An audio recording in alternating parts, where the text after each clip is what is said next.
नमस्कार, स्वागत है आपका। मैं हूं आपके साथ रोहित पुनेठा। देश में कोरोना लगातार रिकॉर्ड तोड़ रहा है।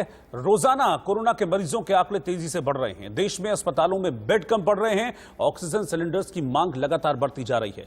कब्रिस्तान से लेकर शमशान तक लाइनें लगी हुई हैं और कोरोना ने इस वक्त पूरे देश में हाहाकार मचाया हुआ है। लेकिन इन सब के बीच कई सवाल भी हैं जो आम इंसान के दिमाग में आ रहे हैं, जैसे कि क्या अब कोरोना हवा के जरिए भी फैल रहा है? कोरोना से बचने के लिए शरीर की इम्यूनिटी को कैसे बढ़ाया जाए? क्या खाएं, क्या पिएं, क्या ना खाएं?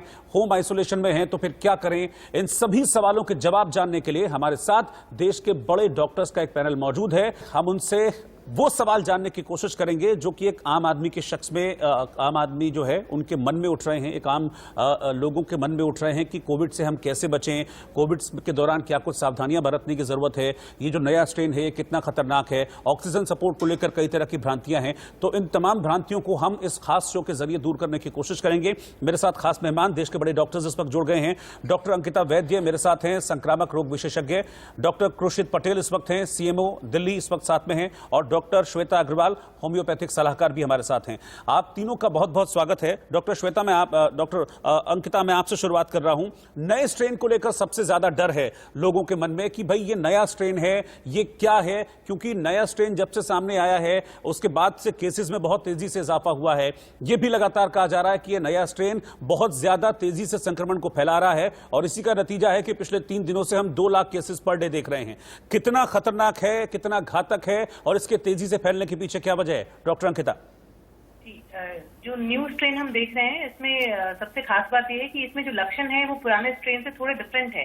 इसमें पेट के लक्षण काफी कॉमनली हमें देखने को मिल रहे हैं कि जो मरीज होता है जो कोविड पॉजिटिव पाया जाता है वो पेट के सिम्टम्स के साथ हमारे पास आता है, जिसमें कि दस्त लग रहा है, पेट में क्रैम्प होना, फुलनेस लगना, इस तरह के लक्षण काफी देखने को मिल रहे हैं। दूसरा ये है कि चूंकि पुराने स्ट्रेन से जो इन्फेक्ट हुए थे उनके अंदर कुछ एंटीबॉडी का स्तर था, बट जो अभी न्यू स्ट्रेन है हम देख रहे हैं कि री इन्फेक्शन भी हो रहा है वैसे लोगों में जो कि पहले कोविड से रिकवर कर चुके हैं। तो ऐसा है कि जो पुरानी एंटीबॉडीज है वो हो सकता है इसके अगेंस्ट प्रोटेक्शन पूरी तरह से ना दे रही हो, या फिर जो पुराने लोग रिकवर्ड हैं वो एंटीबॉडीज का स्तर इतना जल्दी फॉल कर चुका है कि वो दोबारा कोविड से इन्फेक्ट हो रहे हैं। तो इसके लिए मोस्ट इंपॉर्टेंट जो मेरा की मैसेज है आप सभी के लिए जो भी मुझे सुन रहे हैं कि आप अगर कोविड से रिकवर्ड भी हैं, वैक्सीनेटेड हैं, या कोई ऐसी कंडीशन है, आपकी हेल्थ की कंडीशन है ऐसी जिसके कारण कि आप कोविड के सीवियर डिजीज के लक्षण आपको हो सकते हैं, तो आप अपने आप को बिल्कुल, अभी जो गवर्नमेंट की गाइडलाइन आ रही है, लॉकडाउन में अपने आप को घर में ही रखें, बाहर बिल्कुल ना निकलें, और साथ ही साथ आप कोविड एप्रोप्रिएट बिहेवियर का पूरी तरह से पालन करें, तभी हम इस संक्रमण की चेन को रोक पाएंगे।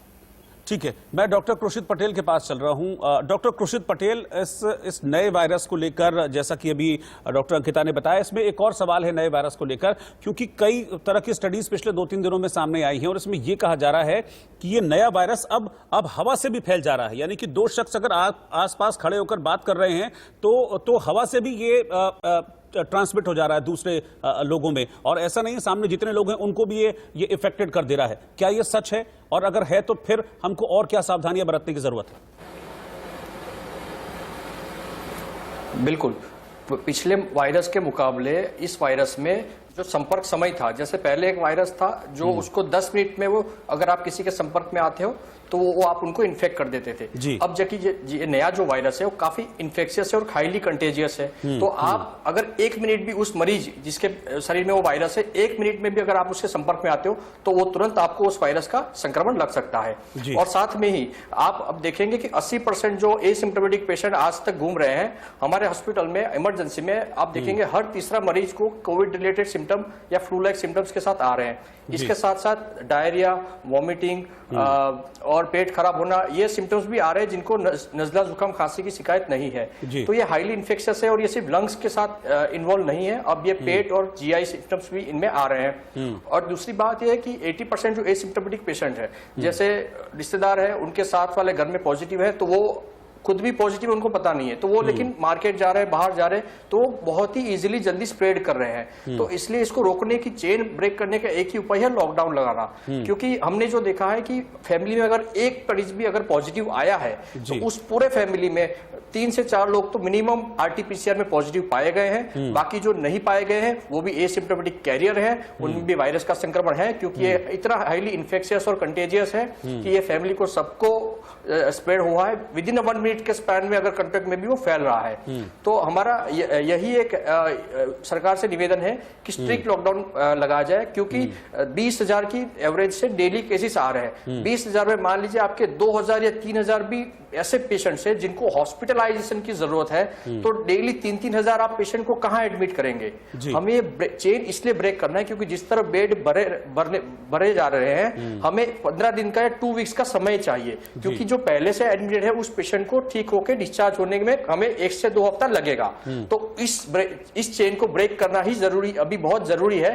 नहीं तो जिस लागत से पेशेंट 3,000 के 4,000 एडमिट हो रहे हैं और 20-20 हजार पॉजिटिव आ रहे हैं, तो बेड की संख्या बहुत कम हो रही है, खाली बेड मिल नहीं रहे हैं। इंजेक्शन रेमडेसिविर, इंजेक्शन टोसिलिजुमाब, प्लाज्मा, इन सब की ब्लैक मार्केटिंग हो रही है, मिल नहीं रहा है। पूरा ट्विटर, पूरा फेसबुक, व्हाट्सएप पे हर कोई डिमांड कर रहा है, कहीं भी अवेलेबल नहीं है। एक 1,600 रुपए का या 800 रुपए का इंजेक्शन 40,000 45,000 में मिल रहा है, कालाबाजारी हो रही है। तो ये एक बहुत ही भयावह स्थिति हो रही है। पिछले लॉकडाउन, पिछले जो हमारे कोरोना के समय से ये बहुत ही गंभीर समस्या समय जा रहा है। डॉक्टर उस समय हमारे पास लॉकडाउन था, लोग सचेत थे और लोग मैं इसमें एक चीज और आपसे पूछना चाहूंगा कि क्योंकि आप ये हवा के जरिए फैल रहा है, तो ऐसे में मास्क का रोल बहुत इंपॉर्टेंट हो जाता है। फिर किस तरीके से हम मास्क पहने, क्या डबल मास्क पहने तब ये फिर हवा से सामने वाले को नहीं संक्रमित होगा?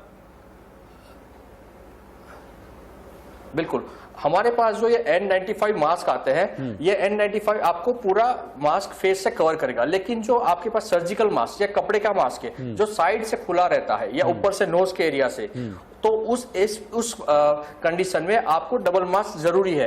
आप पहले 2 मास्क पूरा फेस आपका टाइटली कवर होना बहुत जरूरी है, क्योंकि इवन CDC ने भी आज प्रूव किया है कि ये हवा के संक्रमण से फैल सकता है। इवन AC जो हम घरों में यूज करते हैं उसमें भी अगर वायरस है तो एक ही फैमिली में या एक ही इंस्टीट्यूट में उससे सर्कुलेट होके वो उस एरिया में रहने वाले या काम करने वाले कर्मचारी या डॉक्टर्स या स्टाफ को भी संक्रमित कर सकता है। तो इस कंडीशन में डेफिनेटली डबल मास्क बहुत प्रोटेक्टिव है। उसका एक स्टडी भी अभी आया हुआ है कि डबल मास्क से आपको 90% अगर प्रॉपर्ली वियर किया जाए तो 90% तक संक्रमण के चांसेस कम हो जाते हैं। ठीक है। तो डेफिनेटली आई विल सजेस्ट, पहला वाला वायरस कमजोर था थोड़ा तो सिंगल मास्क, अब ज्यादा भयावह है, ज्यादा कंटेजियस है, डबल मास्क की मैं सूचना एडवाइस दूंगा लोगों को। ठीक है। मैं इस बीच आपको बता दूं कि हमारे साथ एक और देश के जाने माने डॉक्टर विवेक गुप्ता, कार्डियोलॉजिस्ट, अपोलो अस्पताल, वो भी जुड़ गए हैं। डॉक्टर विवेक गुप्ता, आपका भी बहुत बहुत स्वागत है। डॉक्टर विवेक गुप्ता, इसमें एक और नई चीज इस वाले कोविड में देखने को ये मिल रही है इस सेकंड वेव में कि ये बच्चों को और युवाओं को बहुत ज्यादा अपनी चपेट में ले रहा है, जबकि लास्ट टाइम इतने बच्चों के केसेस रिपोर्ट नहीं किए गए थे। लेकिन इस बार तो हमने देखा कि हॉस्टल के हॉस्टल, स्कूल के स्कूल में बच्चे संक्रमित होते जा रहे हैं। इसके पीछे कोई खास वजह है क्या? जो म्यूटेशन हो रही उसकी वजह से इस बार ये बच्चों को ज्यादा चपेट में ले रहा है? और दिक्कत की, चिंता की बात इसलिए है क्योंकि बिलो 18 तो अभी वैक्सीन भी नहीं है। ये बहुत अच्छी बात आपने पूछी है। देखिए, वैक्सीन का तो बिलो 18 में तो ट्रायल नहीं है, और हमारे देश में तो 45 साल के नीचे भी वैक्सीन का अभी तक कोई ऐसा निर्देश नहीं आए हैं। ये जो सेकंड म्यूटेशन या डबल म्यूटेशन वाला जो वायरस है, मैं थोड़ी देर पहले ANI पे बोल रहा था जी, ये चूंकि काफी हाईली इन्फेक्शियस है, it is 40 times more infectious than the first one. मैं कोविड-1 में भी काफी जुड़ा हुआ था, मैं कोविड-2 कहूंगा इसको, कोविड-19 की जगह कोविड फेज 1 एंड फेज 2। तो फेज 2 वाला जो वायरस, फेज 1 में बच्चों को या 20-30-40 साल के लोगों को कम हो रहा था या हो रहा था पता ही लग रहा था। कई लोग हम देखिए एंटीबॉडीज, मैंने कलकत्ता गया था अभी बंगाल में जी, उसमें देखा कुछ लोगों को कोई संक्रमण नहीं हुआ, कोई मतलब कोई सिम्टम नहीं आया, उनकी एंटीबॉडीज बनी हुई है पूरे परिवार को, यानी कि हो रहा था तो पता ही लग रहा था। लेकिन इस बार का जो स्ट्रेन है ये ना कि क्योंकि पहले भी कर रहा होगा पता ही लग रहा था, क्योंकि 50% सीरो पॉजिटिविटी आई थी, एक बार 33% आई थी पूरे हमने किया था, यानी कि people are getting infected and getting free of symptoms, symptom नहीं पता लग रहे थे। इस बार में इन्फेक्शन में सिम्टम भी आ रहे हैं, खास करके यंग लोगों को फीवर भी आ रहा है। अभी हमने 13 साल का बच्चा, अभी 4 महीने का बच्चा, 4 दिन के बच्चों को कोविड पॉजिटिव आया अभी, तो उसको तो ऐसे 4 दिन के जो कोविड पॉजिटिव होता है उसको रिस्क ज्यादा नहीं होता। तो ये जो डबल म्यूटेशन का वायरस है, this is definitely infecting young people. इसमें लेकिन घबराने की बात नहीं है, पैनिक मत होइए, इसमें पैनिक नहीं करना चाहूंगा किसी को। ये इनकी इम्यूनिटी इतनी ज्यादा स्ट्रांग होती है कि ये निकल जाएंगे। लेकिन साथ साथ ये बताना चाहूंगा, जो उस फैमिली में वायरस हो गया, लेकिन सपोज करिए एक फादर को हो गया, तो उनके बच्चे जो 20 साल 25 साल 30 साल वाले हैं वो एक्सपोज ग्रुप में तो हो गए, अभी आरटी-पीसीआर कराया भी नहीं है, हो सकता है नेगेटिव भी आ जाए, हो सकता है सिम्टम भी ना आए। उनको मेरी हिदायत ये रहेगी, मेरा ये तरह का सजेशन ये रहेगा कि ऐसे लोग जो एक्सपोज्ड हैं, RT-PCR अभी कराया नहीं है या नेगेटिव है, देखिए या सिम्टम भी नहीं आया, उनको एहतियात के रूप में immunity boosters, vitamin C, zinc, और हो सकता है मैं तो अभी कुछ लोगों को आइवरमेक्टिन भी दे दिया है मैंने। देखिए ऐसा है कि because I have seen this time, last time नहीं था ऐसा, इस बार एक फैमिली में एक को हुआ, वो क्वारंटाइन हो गया एक रूम में, बच्चे दूसरे रूम में हैं, उनको भी इन्फेक्शन हो रहा है। इतना विरुलेंस है इस वायरस का, और हवा में है कि नहीं है, this is a debatable thing. देखिए ऐसा लगता है कि हवा में है, तभी ये, क्योंकि ड्राइंग रूम में थोड़ी देर के लिए आए, मास्क पहन के भी आए, हो सकता है चाय पी, बाहर चले गए, 2 घंटे तक या 10 मिनट तक हवा में रहा, दूसरा बच्चा क्रॉस किया, उसको हो गया। तो यानी कि हमको एक्सपोज्ड ग्रुप जो है, I am talking of non RT-PCR group, इसका RT-PCR नहीं भी किया है, उनको गवर्नमेंट की तरफ से गाइडलाइन ना भी आए, लेकिन डॉक्टर्स हम लोग हैं, we can suggest at least vitamin C 2 gram per day, 2 gram, not 500 milligram, यानी 4 tablet, take twice a day, and may be ivermectin. मैं तो सबको आइवरमेक्टिन दे रहा हूँ, उसको ज्यादा साइड इफेक्ट नहीं होता। ठीक है सर, मैं डॉक्टर अंकिता के पास चल रहा हूं। डॉक्टर अंकिता, ये जो वायरस है इसमें डेथ्स बहुत ज्यादा देखने को मिल रही हैं, क्योंकि पिछले 4 दिनों की अगर मैं बात करूं तो डेली 1000 से ज्यादा केसेस सामने आ रहे हैं। अभी लेटेस्ट जो ये डेथ की फिगर्स आई हैं वो और ज्यादा डराने वाली हैं, 1341 डेथ इन लास्ट 24 आवर्स। तो क्या ये वायरस कंटेजियस होने के साथ साथ डेडली भी है? जी बिल्कुल, जो हमारा ऑब्जर्वेशन है, जैसे डॉक्टर ने भी बताया कि बच्चों में और यंग एडल्ट में भी काफी देखने को मिल रहा है। और जब हम देखते हैं कि जो यंग एडल्ट है उसमें भी निमोनिया का रेट, जो लास्ट वेव जो कोविड का था, और इस वेव में यंग एडल्ट में भी लंग का जो निमोनाइटिस का रेट है वो काफी ज्यादा है। तो उनका भी हॉस्पिटलाइजेशन का रेट बढ़ गया है पुराने स्ट्रेन से अगर हम कंपेयर करें। अभी हमारे पास कोई ऐसा डेफिनेट डेटा नहीं है कि हम ये कंफर्म कह सके कि विरुलेंस है, कितना प्रतिशत का विरुलेंस है, बट डेफिनेटली जो हमारा ऑब्जर्वेशन है, जो हम पेशेंट सारे देख रहे हैं, उसमें डेफिनेटली ये फिगर्स हैं सामने, जिसमें कि यंग एडल्ट जो है उनका भी एडमिशन हो रहा है, हॉस्पिटलाइजेशन की रिक्वायरमेंट पड़ रही है, ऑक्सीजन की रिक्वायरमेंट पड़ रही है, और सीटी स्कैन में निमोनिया दिखा रहा है। तो विरुलेंस तो भी इसका हाई है, साथ साथ इन्फेक्टिविटी तो बहुत ही हाई है।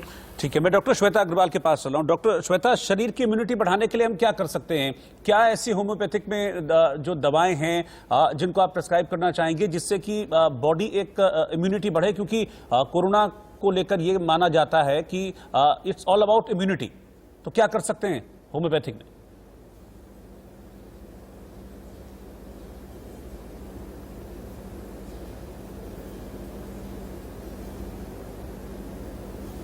डॉक्टर श्वेता, आप सुन पा रही हैं?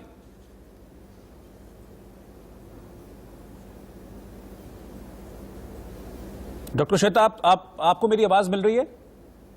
हेलो जी, आपको आवाज मिल रही है मेरी? हेलो, हाँ जी सर, हाँ आ रही है, हाँ। थोड़ी सी आ रही है अभी। जी डॉक्टर श्वेता, इम्यूनिटी के लिए पूछ रहा हूं कि क्या है होम्योपैथी में, कैसे अपने आप को इम्यून रखे एक आम इंसान कोरोना से बचाने के लिए? हेलो जी हाँ sir, can you just repeat your question? मैं इम्यूनिटी को लेकर सवाल पूछ रहा हूं डॉक्टर श्वेता की होम्योपैथी में क्या है इम्यूनिटी के लिए? सर, होम्योपैथी में बहुत सारी मेडिसिन हैं, and we can not name them now because we need symptomatic, we do symptomatic treatment of patients. So हम सिम्टम्स के बेसिस पे बताते हैं, but there are general medicine like Bryonia, natrum mur, जो आज के सिम्टम्स, जो आंखों से पानी आना है या क्या नाम है, खांसी है, आपका ऑक्सीजन लेवल्स है, इन सबको कवर करती है। But still we would like to have a complete set of symptomatology from individual patient. That's how we work. So we can't name them, but obviously we have certain medications on which we can treat a patient, and that's how we can say that the severity of the disease will be low. नहीं, आप किसी को दवाई देती है, मैं नाम नहीं पूछ रहा हूं आपसे, आप किसी को दवाई देती है, लेकिन उसके साथ साथ कुछ प्रेस्क्राइब भी करते होंगे कि हाँ दवा तो आप ले रहे हो, लेकिन साथ ही साथ ये सब भी करो, कुछ एक्सरसाइजेस वगैरह, ये सब में भी। हाँ, प्रिस्क्रिप्शन में we usually give general management, and that includes like sipping warm water at short intervals so that your throat doesn't get dry. Steam inhalation we usually prescribe. We say that that तुलसी, लौंग and काली मिर्च का जो काढ़ा prescribed Ayush की तरफ से पहले भी था, we also prescribe that. And workout, like immunity को बूस्ट अप करने के लिए regular exercise and workout is quite necessary, so we prescribe that also. General management में ये सब हम ऑलरेडी बताते हैं, और जैसे डॉक्टर गुप्ता ने कहा, vitamin C and vitamin D both are required, because सबका डेफिशिएंसी है आजकल के पेशेंट्स में। आप जनरल भी देखेंगे तो vitamin D is quite low in all the patients, Delhi में आउटसाइड। सो वो एक जरूरी इंपॉर्टेंट पॉइंट है जी to fight the COVID situation. ठीक है। डॉक्टर कृषित पटेल, आपने रेमडेसिविर का जिक्र किया था जब हम बातचीत कर रहे थे। रेमडेसिविर को लेकर भी बहुत सारे हम देख रहे हैं कि आपने भी बताया कि जमाखोरी हो रही है और वो 40-40 हज़ार का इंजेक्शन मिल रहा है, लेकिन मेरा सवाल ये है कि वो कब और किन कंडीशंस में और किन पेशेंट्स के लिए जरूरी है? देखिए, पहले तो मैं रेमडेसिविर इंजेक्शन के बारे में कुछ इंफॉर्मेशन देना चाहूंगा जी। ये एक एंटीवायरल ड्रग है जो हेपेटाइटिस सी के लिए इन्फेक्शन के लिए ढूंढी गई थी। पिछले साल WHO की गाइडलाइन ने बताया कि इस रेमडेसिविर का कोविड इन्फेक्शन की मॉर्टेलिटी कम करने में, मतलब मृत्यु दर कम करने में कोई बड़ा रोल नहीं है। साथ में उन्होंने बताया कि उन्होंने जो 7,000 लोगों पे कुछ रिसर्च किया था, उसमें ना तो रेमडेसिविर से उनकी ऑक्सीजन की जरूरियात को कम हुई, ना पेशेंट्स का हॉस्पिटल स्टे कम हुआ, ना तो पेशेंट का वेंटिलेटर सपोर्ट जो चाहिए था उसमें कोई कमी आई। लेकिन कुछ मार्जिनल सब ग्रुप्स, एक बड़ा ग्रुप के सब ग्रुप के मार्जिनल पेशेंट्स में माइनर सा कुछ उनको बेनिफिट लगा था, मतलब पॉजिटिव आउटकम आया था। लेकिन रेमडेसिविर का एज सच कोई अभी भी डॉक्यूमेंट्री एविडेंस नहीं है कि वो हेल्पफुल है। वो इवन WHO ने गाइडलाइंस करी है कि उसको आप कोविड में यूज ना करें। बस ये है कि आजकल और कोई ऑप्शन अल्टरनेटिव अवेलेबल नहीं है मार्केट में, तो जो 30% या 20% जो इसकी इफेक्ट है, इसके लोग काला बाजारी कर रहे हैं, जो अब मार्केट में मिल भी नहीं रहा है। गवर्नमेंट ने इसके एक्सपोर्ट भी बैन कर दिया है और एक्टिव फार्मास्यूटिकल इंग्रेडिएंट जो है उनको भी बैन कर दिया है। तो बस फिर भी अगर आप यूज करना चाहते हैं, अगर कोई सीनियर डॉक्टर, आप पल्मोनोलॉजिस्ट या इंटेंसिविस्ट एडवाइस करें, तो जिसमें 85% ऑक्सीजन से कम है और पेशेंट को कोमॉर्बिडिटी है, मतलब कि और भी कोई गंभीर बीमारी है, उस पेशेंट में इंजेक्शन रेमडेसिविर यूज कर सकते हैं। लेकिन फिर भी ऐसी कोई रामबाण नहीं है, कोई ऐसा इलाज नहीं है कि इससे आप ठीक हो जाएंगे, आपका मरीज ऑक्सीजन से या वेंटिलेटर से बाहर आ जाएगा। ये एक मिथ है। इसलिए कल IMA ने, इंडियन मेडिकल एसोसिएशन ने भी एक एडवाइजरी जारी की थी डॉक्टर्स के लिए इंडिया के, कि मेहरबानी करके आप बिन जरूरी इसका प्रिस्क्रिप्शन ना दें। बिल्कुल। डॉक्टर गुप्ता, डॉक्टर विवेक गुप्ता, ये मैं कुंभ के रेफरेंस में आपसे सवाल पूछ रहा हूं क्योंकि जो हरिद्वार में महाकुंभ चल रहा है, इसमें पिछले कुछ दिनों में बहुत सारे केसेस रिपोर्ट किए गए हैं। तो क्या ये पानी में अगर कई लोग एक साथ वहां पर डुबकी लगा रहे हैं, नहा रहे हैं, तो क्या पानी से भी ये फैलता है कोरोना? वाया पानी भी किसी को ये स्प्रेड हो सकता है? अगर आप मुझे इजाजत दें तो मैं थोड़ा रेमडेसिविर के बारे में बोलना चाहूंगा, इसके बाद मैं कुंभ के बारे में बताऊंगा। देखिए, रेमडेसिविर एक एंटीवायरल मेडिसिन है, काफी पोटेंट एंटीवायरल मेडिसिन है। और रिकवरी ट्रायल जो हुआ, जिसके बारे में डॉक्टर खुर्शीद ने बताया, जो किया गया था उस समय, they had enrolled only moderately sick patients who had a RT-PCR positive, but CT score was very high. They were already on oxygen support and sometime on ventilator support. उनमें देखा गया कि it has not helped at all, rather mortality बढ़ी नहीं इससे, sorry कम नहीं हुई कोई, और कोई ज्यादा फर्क नहीं पड़ा, हॉस्पिटलाइजेशन में भी फर्क नहीं पड़ा। तो हमारा पर्सनल एक्सपीरियंस है, और जो मैं कई लोगों से जुड़ा हुआ हूं, जैसे मैंने बताया, मैंने करीब 19 वेबिनार किए थे कोविड फेज 1 में जी, और हमने ये देखा कि remdesivir is underutilised for mild to moderate patients. अगर जिस पेशेंट को फीवर 5 दिन तक चल गया और फेबी फ्लू चल रही है उसको, और उसके सिम्टम्स कॉफ आ रहे हैं, सैचुरेशन मेंटेन भी है, 95-96 चल रहा है, मैंने जो देखा है personally, and I strongly feel about it, early remdesivir in mild to moderate patients will certainly reduce the hospitalization and maybe going into moderately sick patients जिनको वेंटिलेटर की जरूरत पड़े। आई स्ट्रांगली फील, और हम सारे पेशेंट्स को हम advocate भी करते हैं। एक ही दिक्कत है रेमडेसिविर के साथ, एक तो हम लोग ट्रांसप्लांट पेशेंट में नहीं दे सकते, उसमें चेक करना पड़ता है। दूसरी दिक्कत है कि इंट्रावीनस मेडिसिन है, इसके लिए हॉस्पिटलाइजेशन की जरूरत है। आधे घंटे का वायल है, 100 मिलीग्राम 5 दिन देना पड़ता है, और आधे घंटे में दिया जाता है। मैंने तो रिकमेंडेशन भेजा है by mail, I will send by mail also verbally, कि क्या हम इस हालत में, जिस समय रेमडेसिविर मिल नहीं रही, वो अलग बात है, that's another situation, it's a catch point। अगर क्या हम होम रेमडेसिविर अगर शुरू कर दें, क्योंकि FabiFlu is not at effective, FabiFlu हम शुरू कर देते हैं, फेविपिराविर जो होती है उसमें ओरल मेडिसिन है, उसका फायदा ये ओरल है, लेकिन उसके इतना ज्यादा नहीं है।